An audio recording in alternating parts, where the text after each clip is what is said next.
सुनिए, नेत्र बंद हो गए दशरथ जी के। नेत्र जैसे बंद हुए, अब निर्णायक बनाना है। निर्णायक भूमिका में कौन रहेगा? याद रखना, जीव और ब्रह्म की निर्णायक भूमिका में मध्यस्थता भगवान शिव करते हैं। कौन करते हैं? भगवान शिव, भगवान शंकर। जीव और ब्रह्म दोनों की निर्णायक भूमिका की मध्यस्थता ब्रह्म की और जीव की कौन करता है? शिव, भगवान शिव। क्योंकि शिव का अर्थ है कल्याण। क्या है? कल्याण। आंख बंद हो गई, सुमरण किया। किसका सुमरण किया? सुमिरी महेश ही, महेश है मानी भगवान शंकर। सुमिरी महेश ही कहा निहोरी, बिनती सुनहु सदा शिव मोरी। हे भगवान शंकर, अब मेरी प्रार्थना सुन लो, आप आ जाओ, आप आ जाओ। बहुत बड़ा संकट आ गया है, निर्णय आपको देना है। मैं क्या करूं? आप आ जाइए, जल्दी आइए, आप विलंब मत करिए। भगवान शंकर ने जैसे ही सुना तुरंत आ गया।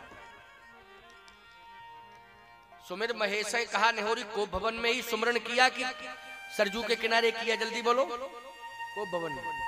सुमिर महेश कहा निहोरी, बिनती सुनो सदाशिव मोरी। को भवन की बात है। शिव जी ने सुना। अच्छा सुना, ये भी प्रमाण है कि सुना? चले आए। आपको ये क्या प्रमाण? तो प्रमाण देखो, चौपाई दोहा, ये प्रमाण है कि सुना। वैसे तो एरा गहरा नथु खेरा की सुनते शंकर जी, सुन ही लेते हैं। थोड़ा सा बेलपत्र चढ़ा दो, धतूर का फल चढ़ा दो, गंगा जल चढ़ा दो, नहीं है गंगा जल, सादा ही जल चढ़ा दो। अनुभव हो जाता कि प्रसन्न हो गए शंकर जी। अनुभव होता कि नहीं? प्रसन्न हो गए। और कभी कभी तो ऐसा अनुभव होता है कि वास्तव में शंकर जी बोल ही पड़ते हैं। एक आदमी हो गया 55 साल का, 70 एकड़ जमीन थी, 2 करोड़ जमा थे बैंक में। पहली शादी हुई, बच्चे नहीं हो पाए, पत्नी मर गई। अब दोबारा कोई आवे ना, बोले ये घर ठीक नहीं है, क्योंकि इसमें तो जो विवाह करके आओ तो मर ही जाती है पत्नी, तो कौन अपनी बेटी का विवाह करे? ऐसी अफवाह फैला दी लोगों ने, इस घर में संबंध मत करना, अगर कर दिया तो मरना ही है तुरंत ही। तो लोग डरे, बोले भैया नहीं जाएंगे, पुरानी जमाने की बात है। अब वो घूमे महात्माओं के चक्कर काटे, संजोग से मेरे पास आ गया। बोले महाराज और कुछ नहीं चाहिए, 2 करोड़ रुपया है और 70 एकड़ जमीन, तो हम समझे हमारे अखाड़े में दे रहा है क्या? हमने कहा हाँ क्या बात है, जल्दी आओ, इधर आओ, क्या बात है? उत्साह बढ़ गया। क्या बात है? क्या? बोले बात ये है महाराज, ये व्यवस्था मेरे पास है। तो हमने कहा साधु बन जाओ। अरे बोले साधु नहीं बनना, शादी करानी। अरे रास्ते से अलग है शादी। हमने कहा कितनी उम्र हो चुकी है? बोले 55 वर्ष की आई हो गई, लेकिन अकेले हम ही तो हैं घर में, वंश कैसे चलेगा? मैंने कहा देखो ये हमारा विषय नहीं है, हमारा तो हम ये शादी वाला आशीर्वाद भी नहीं देते। हम यही कहते भगवान से प्रार्थना करो, भगवान से करो प्रार्थना, ये तो विधाता के हाथ की बात है, विधि का विधान है। तो महाराज आप हम काम देते नहीं आशीर्वाद, ऐसा झूठा उठा आशीर्वाद नहीं देते, फालतू की बात मत करो।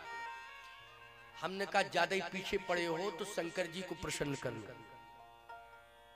शंकर जी कर लो। कहते होंगे प्रसन्न का बड़ा सरल उपाय है, रोज जाओ, बेलपत्र है? बोले हाँ है।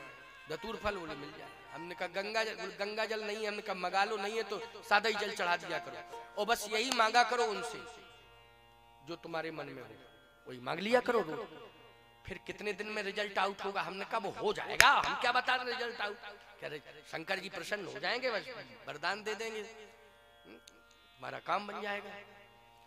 1 महीने तक लगातार उसने किया साहब। आवाज आई मंदिर से, मांग बर मांग बर मांग बर मांग बर।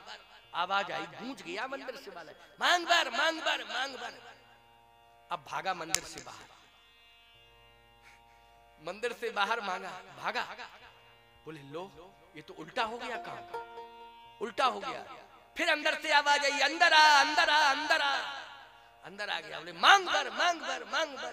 तो एकदम कहता है अब संकोच छोड़ के कह रहा हूं, मांग बर मांग बर मांग बर क्यों करो, बर तो हम खुद ही हैं, हमें तो बधू चाहिए। भाई बर तो हम खुद ही हैं, हमें चाहिए बधू, इसलिए बधू दो बधू दो बधू दो, बर तो हम खुद हैं। उसको यही पता नहीं था कि बर का अर्थ क्या होता है। वो बर का अर्थ खुद ही मान रहा था, अपने को वरदान मानता ही नहीं था। तो ये तो अपनी अपनी बुद्धि है। तो सीधी सी बात ये है कि भगवान शंकर सामान्य से सामान्य को वरदान दे देते, उनकी सुन ले। ये तो भगवान राम के पिताजी हैं, भगवान राम को कितना मानते हैं, भगवान शिव आराध्य मानते हैं, सब कुछ अपना मानते हैं। उनके पिताजी बुला रहे हैं, तो जाएंगे कि नहीं जाएंगे शंकर जी। शंकर जी पहुंच गए। जैसे ही पहुंचे कहा, चक्रवर्ती सम्राट मुझे बुलाया, मैं आ गया। आंख खोल के देखो, मैं तुम्हारे सामने।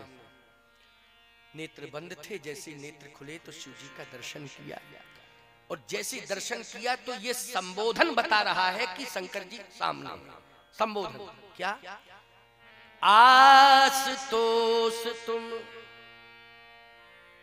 फिर वही बात आ गई, जब श्रेष्ठ मानते हैं शंकर जी को तो आप कहना चाहिए, तुम क्यों कह रहे हैं। जब व्यक्ति अति व्यथित अवस्था में होता है तो सामान्य शिष्टाचार भूल जाता है, वो आपसे तुम कहता है और तुमसे आप कहता है। ये है सामान्य, जब अति व्यथित अवस्था में होता है। तो यहाँ अति व्यथित अवस्था में है, समझ रहे हो कि नहीं, अति व्यथित अवस्था में है, इसलिए सामान्य ज्ञान भूल गए हैं कि हमें आप कहना चाहिए या तुम कहना चाहिए। लेकिन सामने है इसलिए कह रहे हैं, आशुतोष तुम अब ढरदानी, आरती है रहु तीन जन जान। आप कहोगे महाराज ये तो कह रहे हैं, वो शंकर जी तो कैलाश ही पे हैं, सुन रहे होंगे। नहीं, फिर दोबारा देखिए, दोहराया उन्होंने, तुम प्रेरक सबके हृदय, तुम प्रेरक सबके हृदय, सोमति राम ही देव, ओ बचन मोरी तज रही ग्रही, परिहरशील सने। इसका मतलब है कि दशरथ जी ने शंकर जी से यही मांगा कि बचन मोर तज रही ग्रही, राम जी अयोध्या में रहें, बन ना जाए।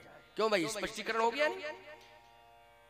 शंकर जी ने आंख बंद की, मामला क्या है, मैटर क्या है।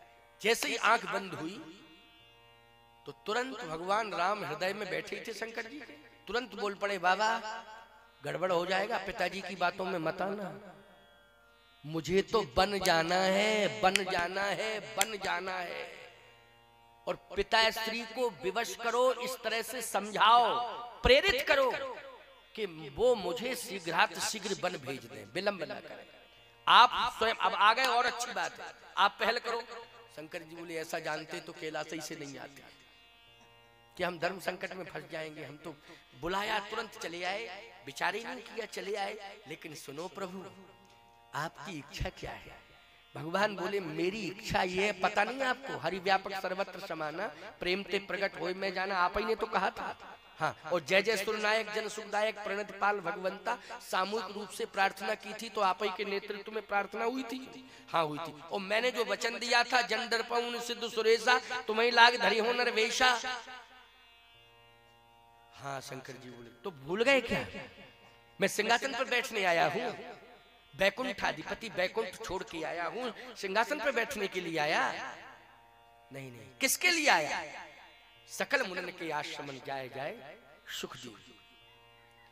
शंकर जी ने कहा, तो आप समझाओ पिताजी को। अब भगवान शंकर कह रहे हैं, सुनो क्या कह रहे हैं दशरथ जी से। अब दशरथ जी की इच्छा क्या है, इसको भी समझ लेना, इसका स्पष्टीकरण हो जाएगा। अब शंकर जी क्या कह रहे हैं। शंकर जी कह रहे हैं, महाराज विचार कर लो, विचार कर लो, आपने वचन दिया है और रघुवंश की परंपरा है कि प्राण जाए पर वचन न जाए।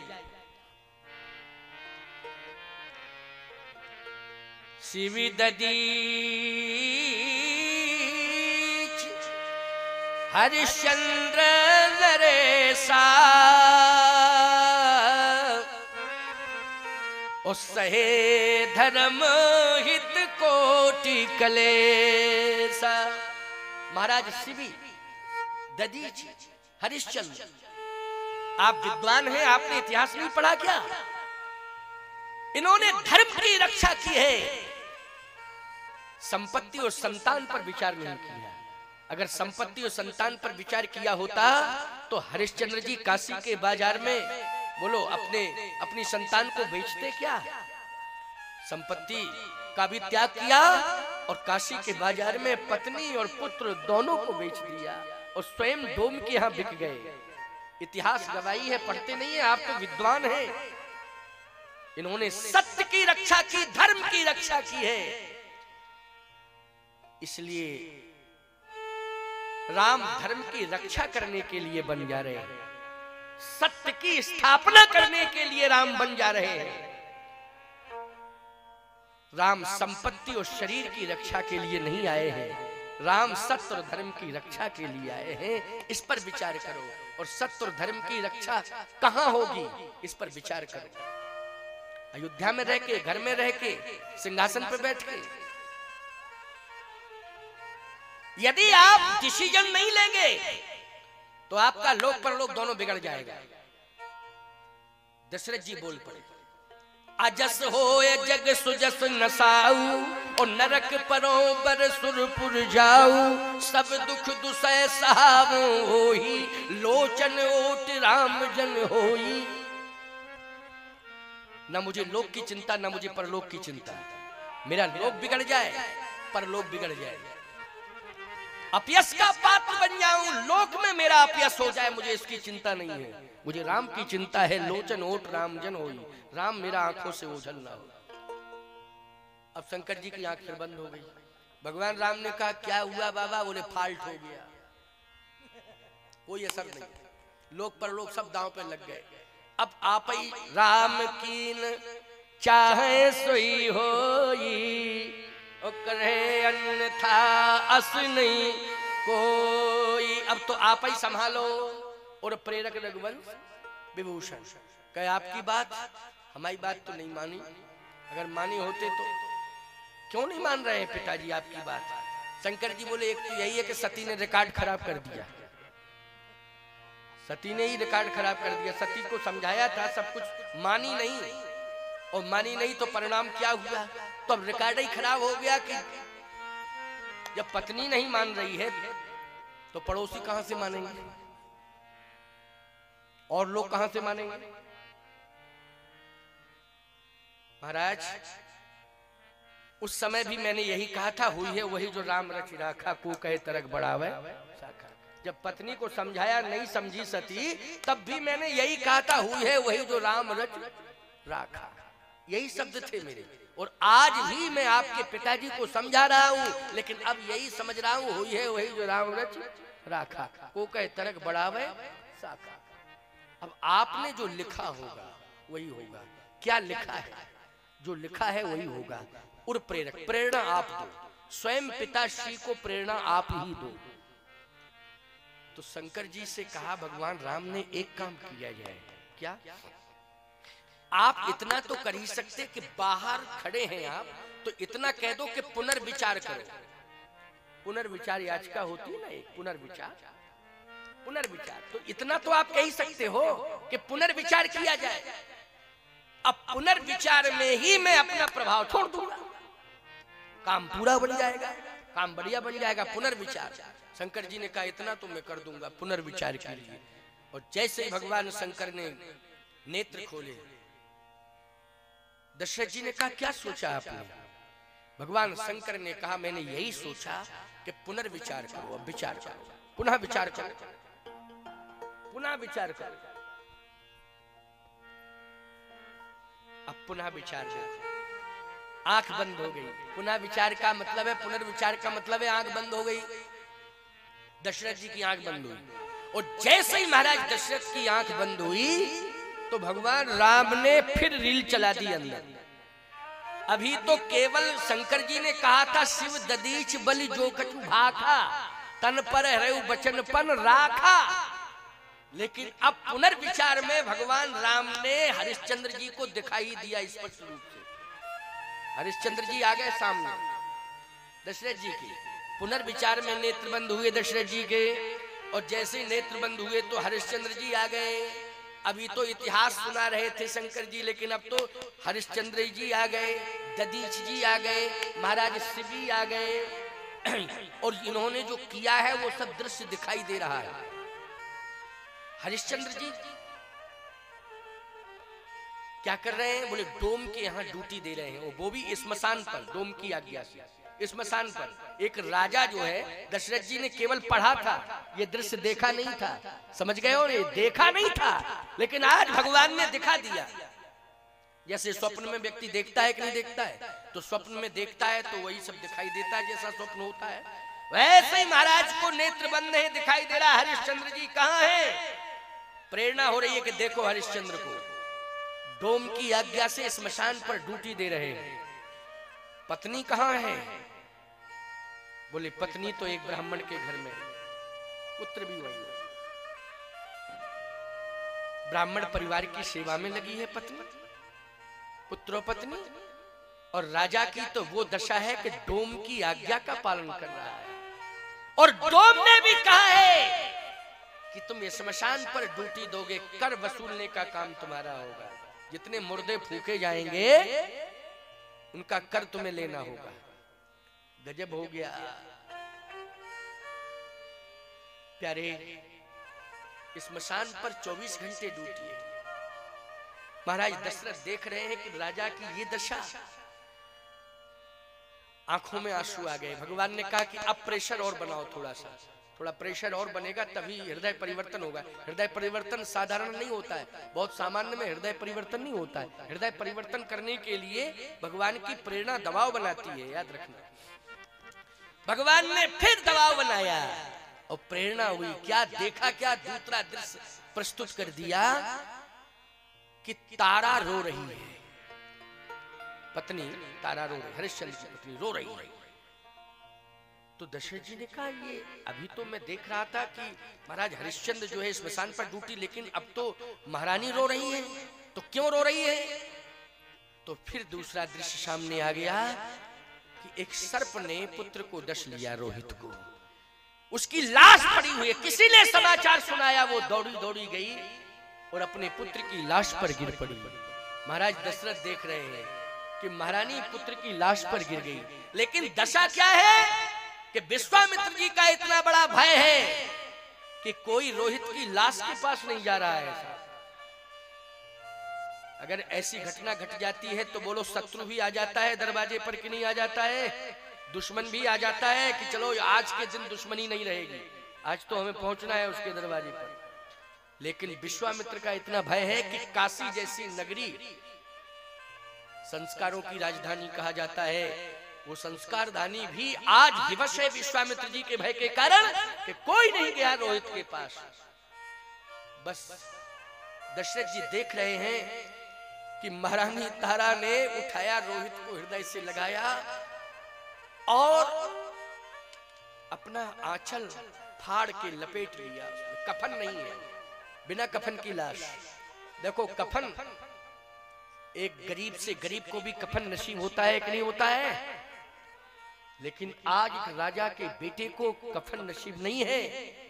उसने अपनी प्रतिष्ठा को बचाने के लिए, सम्मान को बचाने के लिए, मर्यादा को बचाने के लिए आधा पल्लू अपना प्रतिष्ठा को बचाने में लगाया और आधा पल्लू से अपने पुत्र की लाश को लपेट लिया और हृदय से लपेटे, हृदय से लगा करके रोती बिलखती स्मशान पर जा रही है। ये पहला प्रमाण है कि कोई माँ अपने बेटे की लाश को ले जाए और संस्कार करे अपने हाथों से। बोलो भाई, ये तो अति दुख की बात है। महाराज दशरथ ने देखा ऐसी विडंबना, ये विडंबना किसके लिए हो रही है? सत्य और धर्म की रक्षा के लिए। न पत्नी को देखा, न पुत्र को देखा, न राज्य को देखा, न संपत्ति को देखा, केवल सत्य और धर्म को देखा महाराज हरिश्चंद्र ने। दशरथ जी महाराज कांप गए। इसका मतलब है कि पुत्र, संपत्ति, राज्य, सम्मान, ये सब व्यर्थ है। सत्य और धर्म यही शाश्वत है, इनकी रक्षा हमें करनी चाहिए, ये हमारा परम कर्तव्य है, ये शाश्वत है। आज कांप रहे हैं, बोलो ये दृश्य, ये परिवर्तन कौन करा रहा है? जल्दी बोलो। स्वयं भगवान, जिनको बन जाना है वही परिवर्तन करा रहे हैं। थोड़ी देर में देखा क्या, अंतिम बात थोड़ी देर में देखी आप कि जिस समय स्मशान पर पहुंच जाती है तारा रोहित को लेकर के और शव को दग्ध करना चाहती है, उसी समय हरिश्चंद्र जी आ गए। खबरदार, जब तक कर नहीं ले लूंगा तब तक शव को दग्ध नहीं करने दूंगा, मुझे कर चाहिए। रोते हुए कहती है कि आंचल का कफन बनाया है, उसमें पुत्र की लाश लपेट के लाई हूं। आंचल का कफन नहीं बनता है, लेकिन परिस्थिति ऐसी है कि विवश कर रही थी, इसलिए मैंने आंचल को ही कफन बना लिया। जिसके पास कफन तक के लिए पैसा ना हो वो कर कहां से दे सकता है, इसलिए माफ करो, क्षमा मांगती हूं, मुझे पुत्र का संस्कार करने दो, मेरे पास कर के लिए पैसा नहीं है।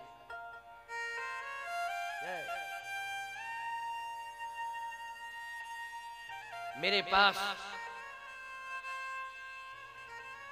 कर देने के लिए कुछ भी नहीं है, क्षमा करना। और आगे बढ़ी और जैसे शव को दग्ध करने लगी उसी समय हरिश्चंद्र ने कहा, खबरदार, अगर दुस्साहस किया तो तेरी जिंदगी की शाम हो जाएगी। माँ और बेटे दोनों ही लाश में परिवर्तित होंगे। बेटा तो लाश में परिवर्तित है ही, माँ भी परिवर्तित होगी, दोनों की चिता लग जाएगी, कोई संस्कार करने वाला नहीं होगा। उसने कहा कि मरना तो है ही है,